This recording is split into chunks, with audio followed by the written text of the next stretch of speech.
Hello everyone, welcome to my channel KSA living moments. ఈరోజు మా ఇంట్లో బ్రేక్ఫాస్ట్ ఏంటంటే ఇడ్లీ.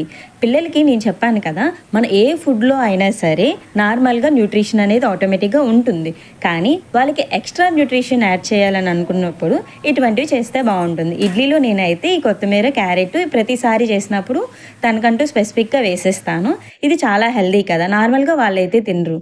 నేనైతే మా ఇంట్లో ఇడ్లీతో పాటు దానికి చట్నీ, ఉల్లి చట్నీ చేస్తున్నాను. ఇది నా స్టైల్లో, మిగతా వాళ్ళకి నచ్చచ్చు నచ్చకపోవచ్చు.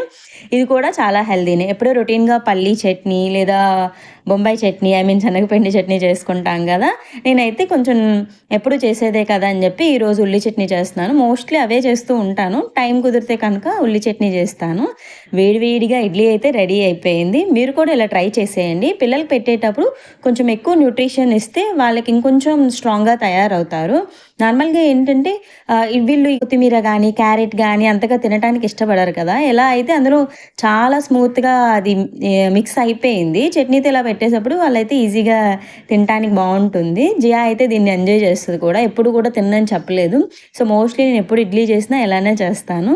మరి మీ ఇంట్లో మీ పిల్లలకి ఏ విధంగా న్యూట్రిషన్ అందిస్తారు నాకు చెప్పండి కామెంట్లు.